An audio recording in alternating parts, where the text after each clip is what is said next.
we had over $1 billion allocated to our police force. Now, what is that money being used for? Some of that money tends to be allocated towards riot shields, right? Pepper spray, right? That kind of thing.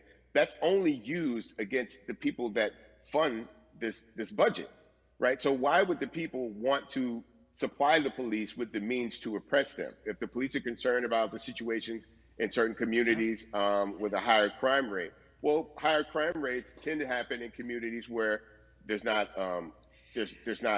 employment opportunities, right? There's not a lot of social services, and people are going to do what they need to do to take care of For themselves sure. and their families. When the community has more opportunities for employment, more opportunities for upward mobility, then they tend to be a less of a strain on the government. They tend to have a lower crime rate, and because of that, we'll have less need for the police in those communities. You are passionate about so many different things in terms of making sure that we are holding our leaders accountable. Talk to me about some of the other projects that you're working on. Well, right now, obviously, being a part of More Than a Vote is essential. We're dealing with primaries in this country right now, and we just want to educate people. We want to inform people because people are tired, they're angry, they're concerned, and they want information and they want action. And so we want to make sure that we give them the right information and lead them in the right direction. And we thank the people that do not look like us for standing with us right now because it's very Amen. important that people who aren't black be involved, because if black people could have gotten rid of racism, we would have done it hundreds of years ago. And so I'm trying to use my voice and my platform just to let people know that if they feel like I do, there's a number of places they can go to enact change in their community. People need to know about how their city council runs. They need to know that they have the ability to speak when city council meets, to let them know that that's not the way that they feel their city needs to be run. Those are not the places that they feel the money of their And Bud, community needs to be allocated. and Bubby, even a step further, they can run for office in their local community. They can run for positions. Like people act like they leave it up to somebody else. If you're upset, it's not hard to get on the school board. It's not hard to be a part of the city council. It really isn't. And depending on how small your town is, you could be a mayor. It's the power is with the people, and we need to just know that that's happening. Absolutely. And it's always been with the people. You know, if you look at Trayvon Martin's mother, Sabrina Fulton, right? She felt that there was a system of racism and a system of oppression that led to her son's death. And so what did she do? She ran for city council and she was elected to Yeah. city council. Our own former president, 44, Barack Obama, right? Started in the community as an activist, ran for an elected position, became senator, ran for another elected position and became president of the United Mm-hmm. States. So don't think that Mm-hmm. you can't make a difference. You know what I'm saying? You don't need a lot of money. You don't need a lot of power. Your voice is enough to make a difference. Amen. I feel like I need to go out and run for something. You gave me a rousing speech there, sir. I'd be remiss if I didn't ask you this. When I talk to my brothers, I have to ask you, as a black man, how are you doing? Are you okay? I'm good. I'm good. I have a very strong relationship with God. So prayer definitely works for me. I have children and grandchildren who are watching me, who are encouraged by what I do, and they're proud of me right now, and that's really what matters. The change starts at home, so as long as you have a support system that believes in what you're doing and supports you in what you're doing, you have everything you need to go out there and fight the good fight. And for those that don't, there's a community of people here to help you. So you can go to places like morethanavote.org. There are many different places that will encourage you, inform you, and they will put you with groups of people that feel like you, that are ready to take action. So no one has to go about this alone if they want to do it. Yeah, yeah, we're stronger together. People have been saying it, but that has much more meaning now that we are in our movement, not just this moment. Bumby, it has been an education, always a pleasure. Thank you so much. I appreciate you. Keep fighting the good fight. Keep up the good fight.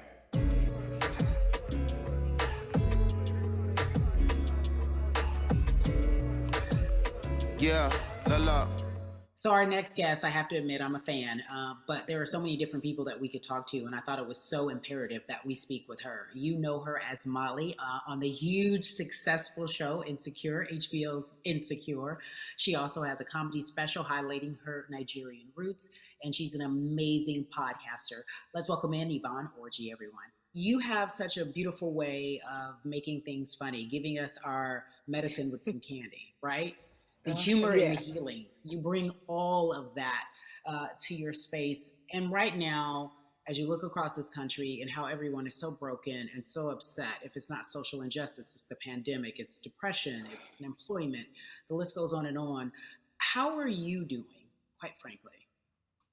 You know, I am I'm rediscovering self in a way that is hard but necessary, that will lead to ultimate joy. I know it sounds like a lot, but no, I think I personally think that God put all of us on a global timeout. Like we just, America hasn't done as good as other people when it comes to timeouts, because everyone else is out playing at recess, and we're still in the principal's office hoping and wishing we can come out. But I think that if we settle into the timeout and really learn the lesson that we're supposed to learn from this season, I think we'll emerge better. We'll learn how to play well with others in more ways than one. And so personally for me, I'm taking this time to learn me in a new way. I feel like I'm being ushered into a new season, and I'm getting still, because sometimes the busy confounds the work that we're supposed to actually be doing. We're busy doing other stuff, but we got work that we need to do on the inside. And I'm leaning into it. I'm like, dang, I thought I was gonna be able to rest like everybody else. And God's like, nah, we got work to do. You know what? And I think that's what everybody is saying about 2020. It's demanding that we be better. And you said it's a global timeout. What do you mean by that? Yeah, it's like everyone sit down, be humble, to quote the great prophet Kendrick Lamar. But like, no, seriously, sit down and let's reevaluate some things. Let us unearth and shake up the things that we have been trying to hide within ourselves, within our nation.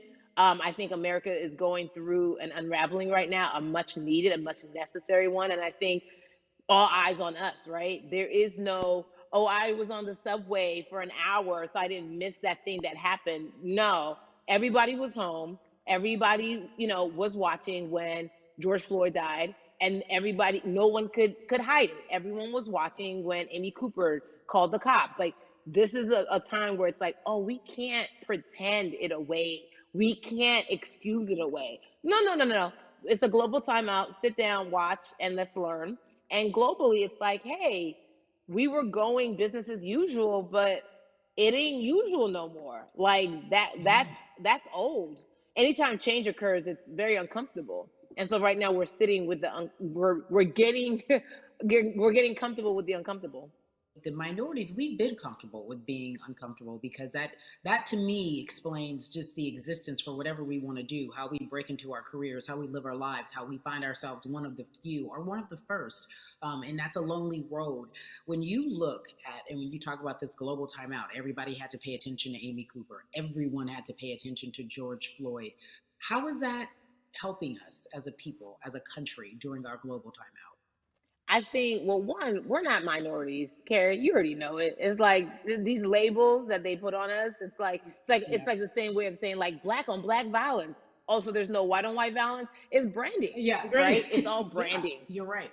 You're It's right. like white people kill white people every single day. So no, there is no black on black violence. And if you say black on black violence, well then let's brand white on white violence. Like I watch Mhm. Investigation Discovery. Ain't too many of us been featured. so, I just even like but to answer your question, what does that do? I think what everyone expected is what has happened in the past when the world was still open, right? In that, okay, you had everyone from Trayvon Martin to Castillo to Sandra Bland. You had all of these lives lost, and Black people made some noise. We rioted, we got out in the streets, we started the Black Lives Matter movement, all of those things. And then white people kind of just like, oh, let's give them something. And then it's just like, is it over? It's like Oscar so black. Okay, okay, good. We gave some Oscars. Are we good now? Like, are we even? Hmm. And it's just Hmm. like, oh no, no, no, no, no. This is not about like a band-aid. It's like, yo, we might have to amputate the leg a little bit, but it's all right because we're gonna by amputating the leg, we're gonna save the body. Yeah. And so I think that's what's happening now. Like America is realizing, like, oh, Black people aren't just making a little bit of noise. Like the protests are still out, the conversations are still being had, the change is still being demanded. And I think they're seeing, oh, this is not going no way. And no, it's not, because we need systematic change. What a beautiful way to explore what is happening and describe our country. We might have to amputate the leg, but that's to save the body. That's what's happening right now. That's beautiful, Yvonne. And to that end, I have to ask you this, because the way that we do that, we use our voice. And our voice right now in this world, in this country, is our vote. And everyone talks about voting and how important it is, but I feel like more than ever, we understand that it's not just about voting every 4 years for the man in office. It's about your local elections. It's about the mayor. It is about the district attorney, the people who have the power to bring charges against police if police brutality is an issue in your community. If you care about your school district, you can run for the school board. I ask this of you, right? Your parents are from Nigeria. You are Nigerian. You talk about that very lovingly. What does voting mean for you? I think voting is power. I remember, I became a naturalized citizen back in the '90s when because I was still a minor. My mom naturalized, and so we were able to do it under her. And just even that power of like we are American citizens and all the access that we have by being citizens. One of those accesses and those access to power being voting. It's a big deal. It's a big deal because not only are we do we have the opportunity to be in this country, but now we can be of the country. We can be of the systems. We can be of the rules. We can be of what it actually affords. But I think going back to your earlier comment about just the setup of systems, I think we are done a disservice. Either it's schools or whatever it is, and I'm not putting teachers on blast. I think teachers do a phenomenal job, but for some reason we do not, and give them all the raises. I know too many parents who are like, I might, this child of mine, I do love them, but hey, who where can I drop them off? And I do think that there is a disservice done because, again, when we talk about them, to your point, we talk about every 4 years. It's important to vote for the presidency. We don't realize, like, oh, snap, we actually can vote about like how much our libraries get. It's like small things like that, but they make a big difference. When you think of voter suppression in this country, what does it look like for you? It's the systems. When we talk about voter suppression, we also talk about systematic racism, right? It's all the systems that set up. And we've normalized, okay, maybe your job will give you a half day, or maybe, you'll be able to get this luxury. It shouldn't be a luxury. It should be built into the system. It should be built into the fabric of how we vote. But maybe you'll be able to get this luxury in order to enable you to go vote. Think about everything disenfranchised, marginalized Black person has to endure in a day. So in a day, you need to get to work. If something happens to your car, if something happens to your child care, if something happens to, there's so many factors along the way that can send you into a tailspin as an American. And then you add on as a person of color.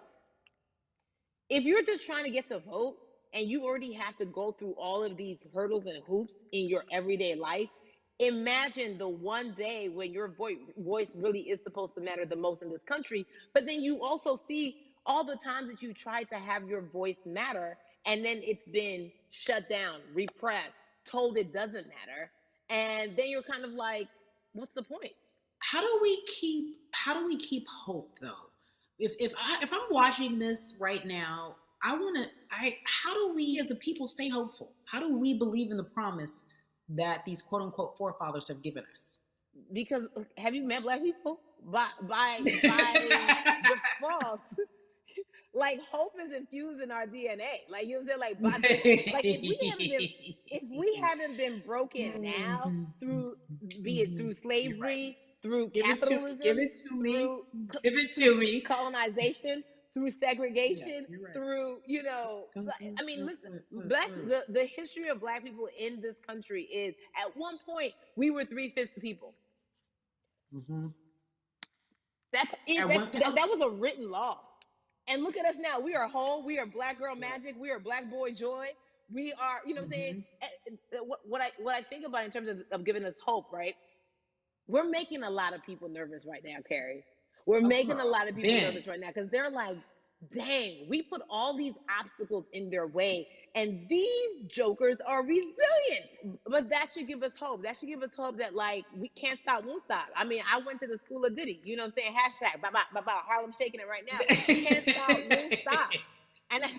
And I think that's our motto. We can't stop voting and we won't stop voting. We can't stop marching and we won't stop marching. We can't stop thriving and we won't stop thriving. To that end, because you led me directly there, I've been asking everyone who's appeared on this platform, what does activism look like? And I feel like back in the day, we had an idea. Yes, it is marching. Yes, it Yeah. is protesting. Yes, it is speaking out against things that we feel are not right or unjust. But talk to me about what activism looks like for Yvonne Orji. Listen, activism, I think the beauty of activism is that it has many faces, right? You're going to have the people on the front lines. Like, you know what?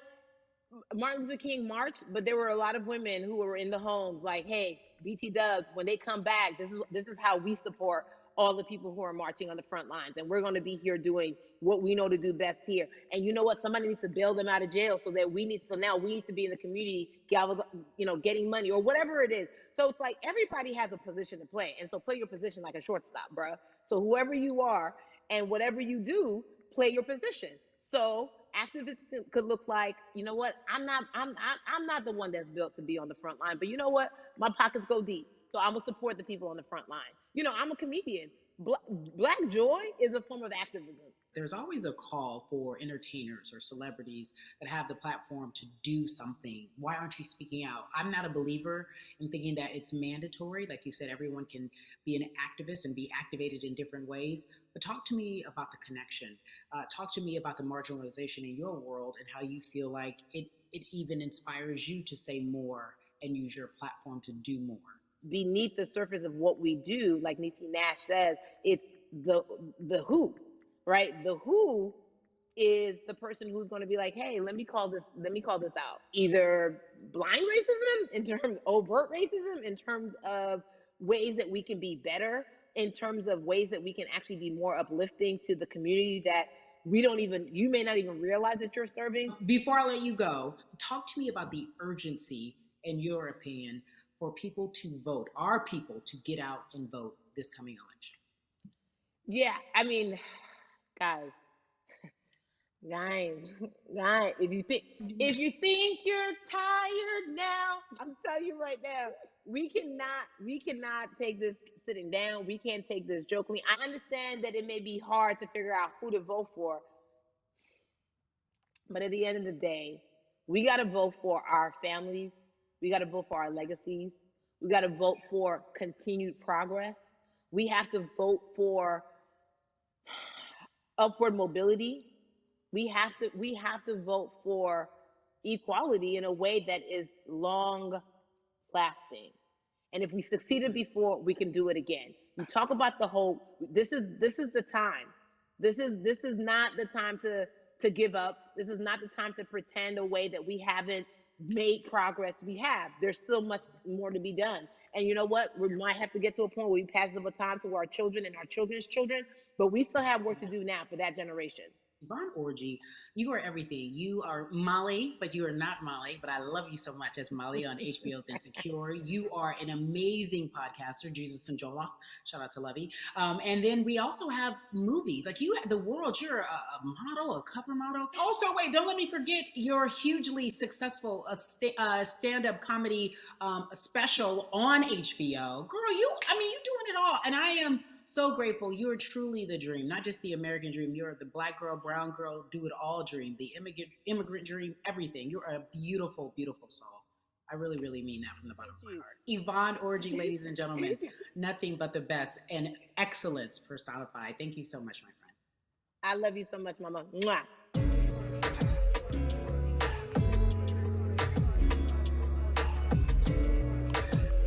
Yeah, la la.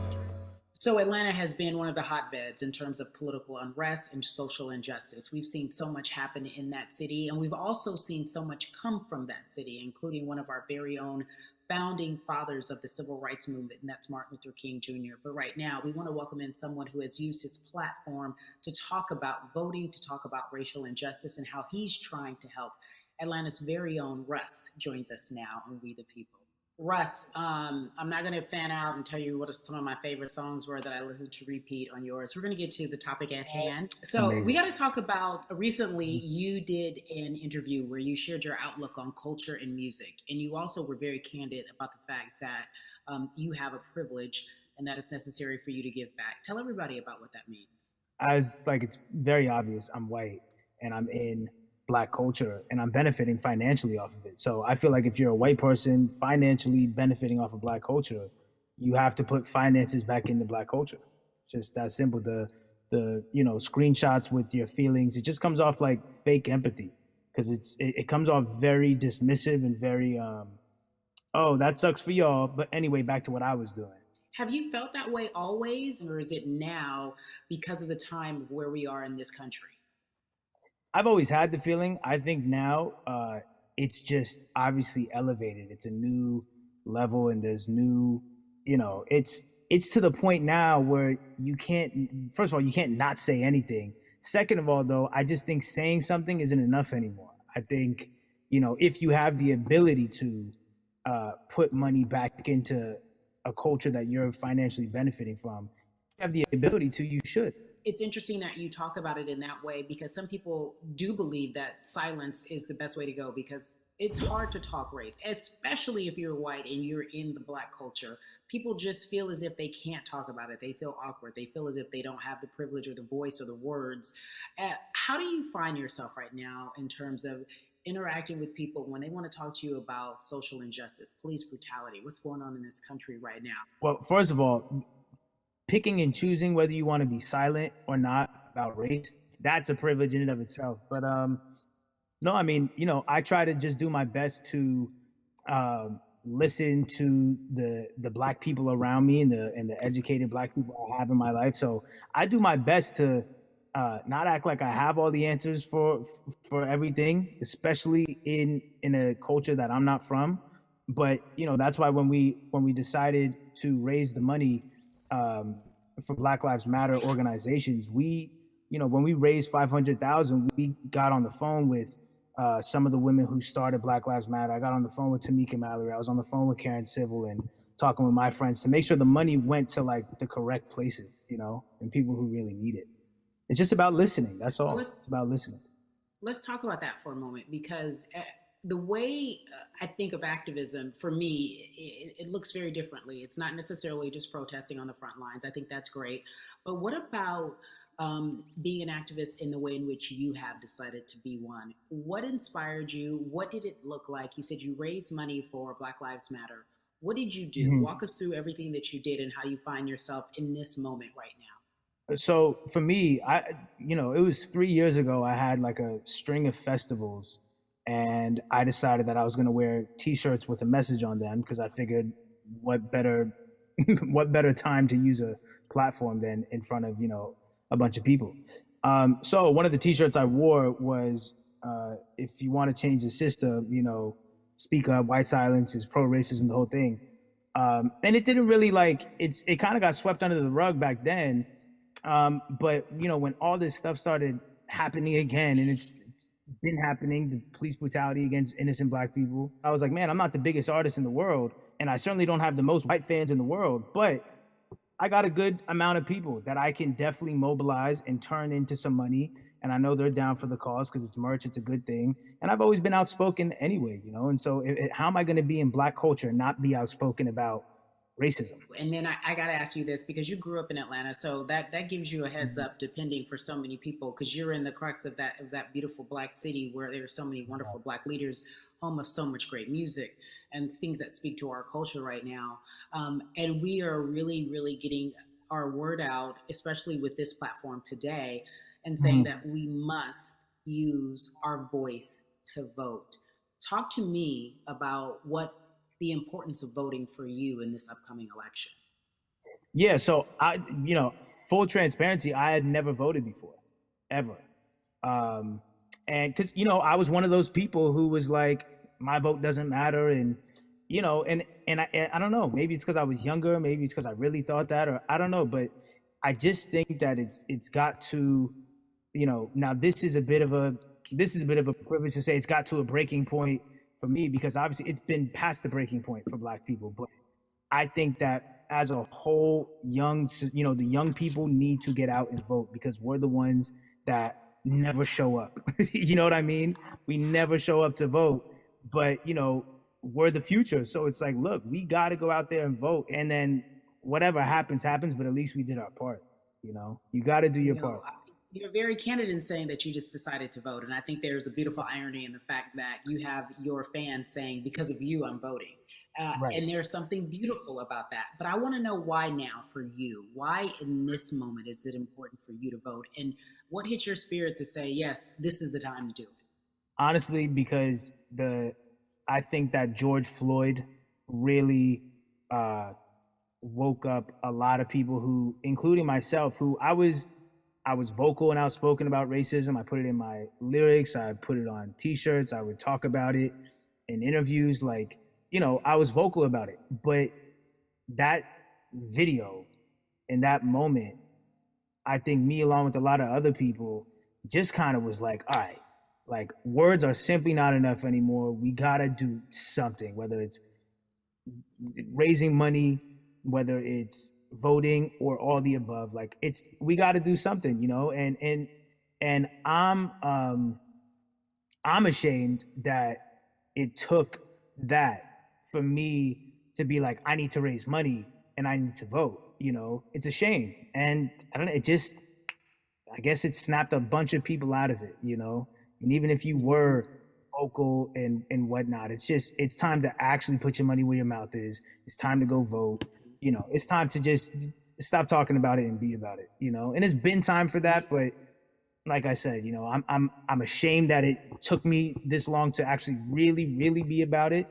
But I'm here now. So, Russ, we all know that this is going to be your first time voting. Tell me what that Yeah. experience is going to be like for you in terms of what you're excited about. I think what it's gonna do for me. It's gonna let me know that I'm contributing to something bigger than myself, and I'm actually putting my money where my mouth is, and I'm being about it. Because for so long, and I know I'm not alone with this, but standing on the outside and just screaming about this and that and this should change it's like, all right, but did you vote?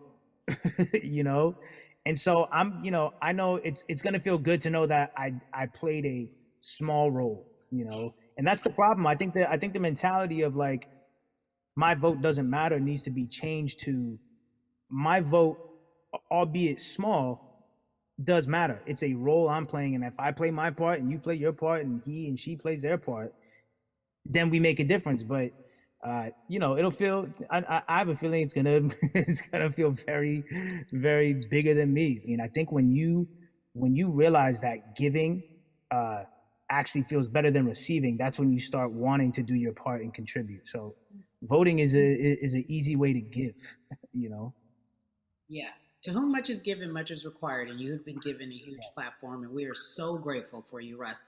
Philanthropist, artist, community activist, first time voter. We appreciate you for doing this, okay? Thank you. I appreciate y'all.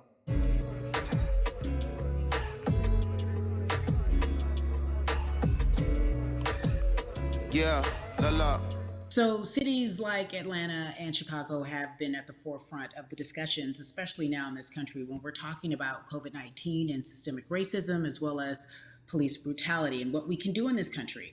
Again, we're continuing our conversation, letting you know that your voice is your vote and your vote is your voice. We can change where we are in this country. Currently, I'd like to welcome in Chicago Cubs right fielder Jason Hayward. I appreciate you. I brought in Atlanta and Chicago because I know you grew up in the metropolitan area of Atlanta, more specifically McDonough, let's be technical. And you have been very vocal throughout this entire time in terms of what our country's been experiencing. Let's look at the past month and a half, if you will. What has been the hardest thing for you to deal with? The hardest thing for me to deal with, Carrie, this last month has just been going from the virus shutting everything down to us being called to action. We've had multiple police brutality situations. We've had people protesting, wanting to get the message out. But I really realized that I need to be a part of the positive message and make sure that doesn't get lost in all the chaos going on, for people to actually hear from a reasonable, respectable person who cares about everyone involved. A reasonable, respectable person who cares about everyone involved, which leads us to More Than a Vote. It is a beautiful collective of Black athletes and artists. You are a part of that. Talk to me about why that's important for you right now and this be a part of that collective.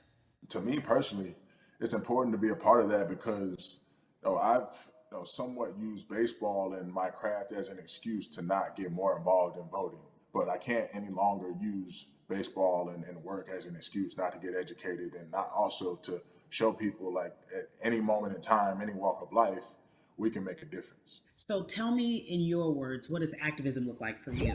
In my words, it looks like LeBron James, the biggest athlete right now on the planet, speaking up and breaking the ice for everyone. But I think for the first time, people see and hear from us. So now we have white teammates, we have other people speaking up and realizing, okay, like this is how we go about doing this. And to me, right now, social media, athletes speaking up, entertainers speaking up, like we're trying to do with more than a vote. You said something I thought was so key because covering sports for so long, I know that it's tough for black players specifically in Major League Baseball to talk about how they feel. Adam Jones did it in a very eloquent way early on, but there are very few that are vocal. You said you all were afraid. Why use that word and why were you afraid? You was afraid because in 2019 there were 68 of us total, and there are 38 teams. There's 25-man roster on each team. There's a 40-man roster, which is on each team as well. And there aren't many of us. So we're outnumbered in that sense, but not always in a negative way when it comes to our teammates and our clubhouses. But to get to this point, you have to move a certain way. You got to be careful what you say. You can't ruffle feathers. You can't come off in any way. Much like other black entertainers, much like yourself.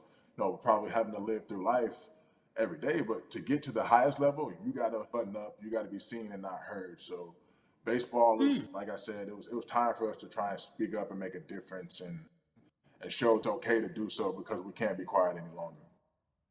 That is a button up, be quiet, be seen but not heard. That is a an expression that a lot of black folks can relate to in whatever aspect of professionalism that they experience, especially if they don't work for themselves. They just feel that. That is also a socialization that we have as black folks, well, especially like you said, if you want to get to the higher level.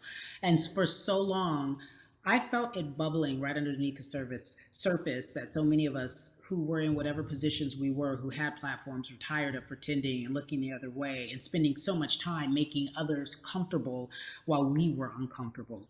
Do you feel that this is the type of movement that is sustainable, or is it just for a time? No, it takes everyone joining in on the conversation. And right now, I feel like more than ever, there is little things as possible to distract from bigger issues. And we saw on draft day, we saw our president, Theo Epstein, holding up the sign saying Black Lives Matter and wanting to include the rest of MLB in that. But now we're having those conversations as well. So I definitely think this is sustainable. And it's not always just going to be the popular thing to do. This is something that people want to get right because they know we care.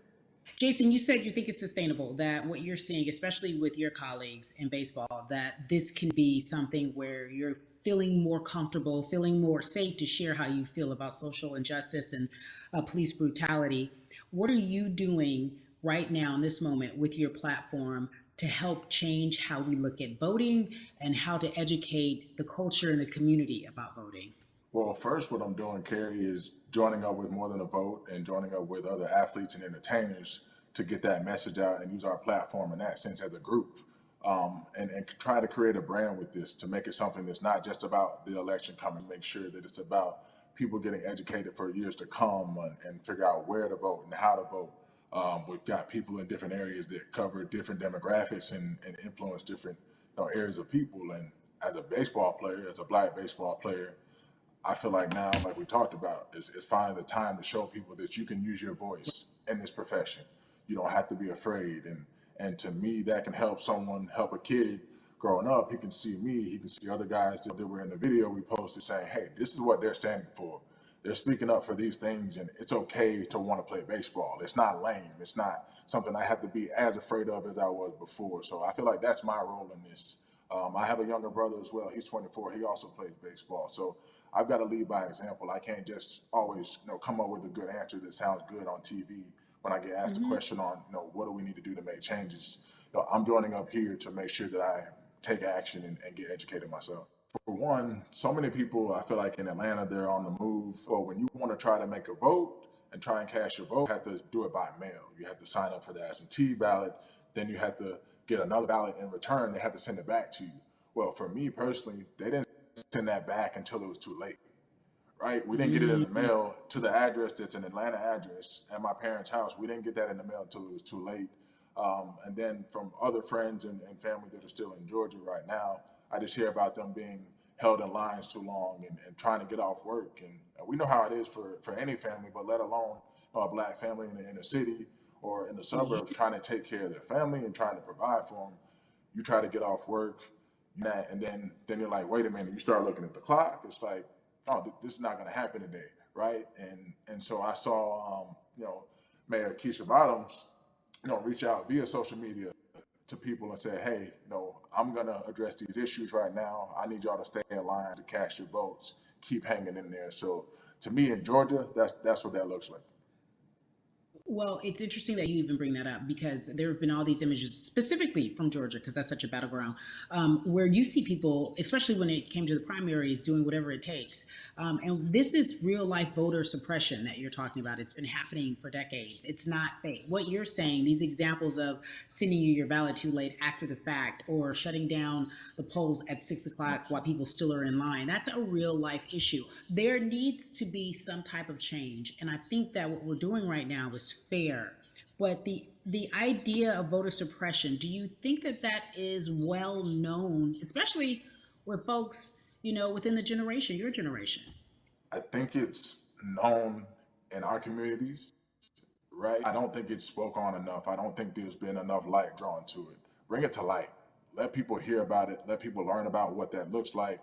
And get more people to say, okay, look, like this is going to happen. We have to expect this, and we can no longer make the excuse. We can't say they didn't warn us. Jason, everybody knows, or it feels as if everyone knows, that the time is now. America's paying attention to us. We have their eyes, we have their ears. If you look toward the future, what are you most excited about in terms of seeing a change? I'm excited about how fast the word is traveling. The word is being spread right now. The biggest athletes, the biggest icons, biggest entertainers are doing their part, but I'm also seeing people out there on the streets doing their part. When so many things got lost, could have very easily got in the commotion when it came to protests, and you saw rioting, you saw looting. People still stood their ground, and people still went out there and said, "Look, we're doing this for the right reasons. We're going to come together. We're going to use drones. We're going to use social medias." I feel like this is a new wave of getting things done the right way and just spreading the message. You're right about that. And you're right. People are spreading the word unapologetically. We out here. We doubling down. Thank you so much. I appreciate you. Right.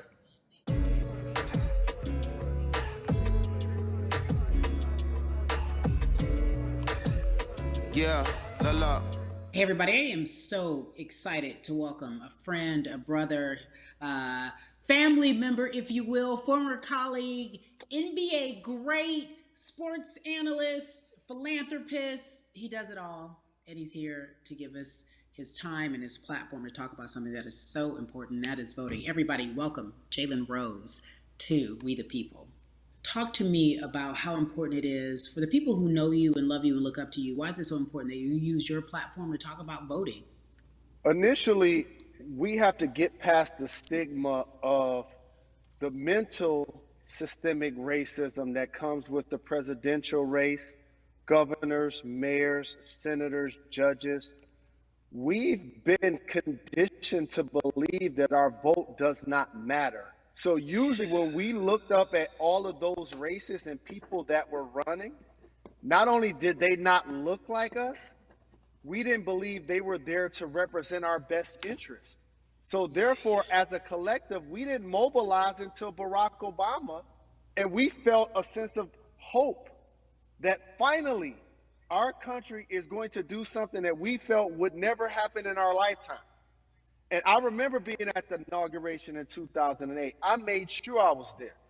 And we voted in 2016. We didn't vote, Carrie. We didn't vote. And so many people try to make this political. This is not political. Me telling somebody to vote is like telling somebody to pay taxes. So that's one, getting over the stigma of nobody is going to represent our best interest. And then number two, the reality is that the person that gets the most votes doesn't necessarily win the presidency. That's uncomfortable right there, because that's actually what took place in 2016.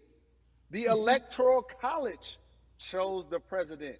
And if you put all of their pictures up, I'm pretty sure they look a lot more like each other than they look like you and I. How about that? Mm-hmm. And then the third thing, especially in urban environments, oh man, they create barriers for us, Carrie. It's like you got to jump over the fence, you got to run past the dog, you got to jump on the hood of the car. The lines is 5 hours long. You get up to the pole and they don't work. Elderly people working in the city, while they got the young people who understand technology working in the suburbs. Like, these are all systematic things that try to discourage us from voting. And then finally, we don't have a day off to vote. We need to work. So we don't get a day off. It's going to be a full day, and I got to work to pay my bills. So you know what I'm going to do? I'm going to mail in vote. And you know what you want people to realize? That counts too. So your vote will be counted if you're able to mail it in. So those are a few things that I hope that we can do and mobilize. And shout to LeBron and his team. Shout to you and everybody involved. We will make a difference. Well, let's talk about more than a vote. There is a Black collective of athletes, of artists coming together and saying voter suppression is a real deal, especially in the Black community. When you just talked about, I got to work, so I can't go vote. And then when we do get in the booth, just in case we don't have to work, do we know who we're voting for? Not only do we have to vote, we got to be educated. And it's not always even about the man who's in office or the woman who's in office for president. It's about your local elections. It's about the people who are your DAs, your state DAs, like the people who actually make change in your community, who will change police brutality, who will make sure that your community is taken care of, who will defund police and hope that they can help you in stopping police brutality. So talk to me about why you decided to be a part of More Than a Vote and what it actually means. Well, it means a lot to be involved with such an impressive collective, as you mentioned. And I said this multiple times, and I know it can be uncomfortable when I say it, but a lot of times we have to get to the root of the issue before we find a solution. And the quote was, I wish America loved Black people as much as it loves Black culture. And this collective, by the way, represents in a lot of ways what's encouraging, but also sometimes disappointing about our role as Black people in America. Because we were brought here as labor and to entertain. And we use those vehicles to get paid and move to the suburbs and be the idols of white kids. And so now that we have this collective, I would say sports and entertainment represent the most powerful group of Black men in the United States. I'm talking about money, power, celebrity, the ability to mobilize, community involvement, their leadership, their intellect.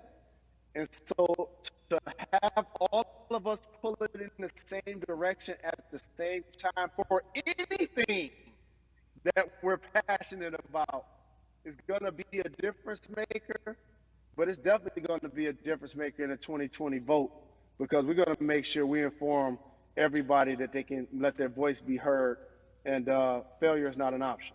Jalen, what does voter suppression look like to you? A perfect example took place recently, Carrie, in Kentucky. It was 6 p.m. at night, and so many people were standing in line enthusiastic to vote. And you know what they did? Locked the doors. And you know what the people did? They continued to bang on the doors, continued to bang on the windows.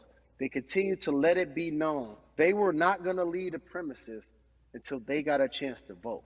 And you know what ended up happening? They opened those doors and allowed those people to vote. So do not be discouraged. These barriers show you that it matters, and we're here to help you break through them. The same thing with our platforms and voices, Carrie, because you know what's going to happen. At some point, Breonna Taylor is not going to be trending anymore. People are not going to be protesting anymore. But it's still up to us to keep making sure that our voices get heard, and this is one way to do so. Right, and that is a form of being activated, being an activist. It doesn't have to be protesting. It doesn't have to look like what you think traditionally activism looks like. It's voting. It's that simple. We now have to understand, like, this is a critical mass moment for this movement to continue to hold up as much steam for as long as possible. And Mm-hmm. that's what this collection is going to hopefully allow for that situation to happen. Jalen, in today's age of technology, it should be easier to vote. No doubt. It's like we call these devices smartphones, but yet I can't vote from it. All of the things that we do in our lives are in our phones. All of these barriers are things that people will need to overcome in order to create a level of enthusiasm to vote. And again, this is not political. It's your right to do so. And there's so many times where you feel like somebody may have gotten done unjustly in your community.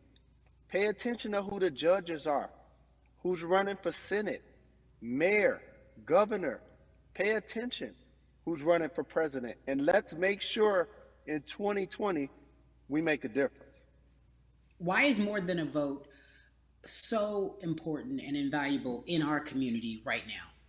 Well, because right now, I think we have an opportunity to let our voices be heard louder than ever. Anytime you see the mobilization of white kids holding Black Lives Matter signs, that means there's a breakthrough. Now, what happens with that breakthrough is the next step. You're going to look down in your email, Carrie, you're going to see all of these companies telling you how they're going to work on their diversity, how they're looking themselves in the mirror. They need to make change, just like in sports, right? You look on the field and on the court, all those black players. The further you get up, it's like altitude or a ladder. It gets thinner and thinner. And so a lot of people talk about the system being broken. I hate to remind people that it's not broken. It was built this way. And one of our ways to help change the system is to vote. So that's why more than a vote is so very important, so we can make sure everybody participates and gives themselves an opportunity to let their voice be heard. I think it's interesting because you talked about black men being very powerful in the U.S. if they're athletes and entertainers, because for so long those have been the only avenues traditionally to create wealth. The NBA season comes back. What are your feelings on the season coming back in the midst of everything that is happening? I think you'll see players challenging the establishment more. You're going to see them saying, okay, if you have all of these marketing and promotional deals, how many of them are with minorities? How many people are you employing, NBA? What about certain teams? Who do you have as a minority owner? Or what about the candidates that you have for positions of power? NBA players have proven as blacks that they are now movers and shakers in the game. They're now the dog, not the tail. So if they decide not to play, some of the biggest social changes and conversations have taken place in sports that weren't during the game. Colin Kaepernick was before the game. The Ali Summit was a press conference. So they could mobilize if they chose to. But when and if you do play, challenge the league. Black Lives Matter on the jerseys. Continue to make sure that every time people are watching the game, they're also seeing the movement happen. Jalen, I appreciate you because you are always entertaining and informative at once. I really, truly am looking forward to the NBA season. Thank you for working with More Than a Vote because your voice, your platform, all of it is needed, my friend. Be safe, okay? Yes, ma'am. I love and appreciate you. One call away always. Thank you. Love you, brother. Love you too. Every conversation that we had today, I hope was helpful for you. I am so grateful to everyone who came on with me to talk about what's going on in our culture and how we need to change. Huge shout out to Jalen Rose, Bun B, Jason Hayward, Yvonne Orgy, and Russ. Their words were inspiring, but also important and invaluable. I hope your phone is full with all the information that we've been able to place in front of you. Again, you need to check out these resources because they are so important because we want you to vote. That is your voice. It is important. We, the people, want you to vote. So go to morethanavote.org, fairfight.com, and whenweallvote.org. Again, thank you so much for joining us and paying attention, because this message, again, is invaluable. I'm Carrie Champion for We the People.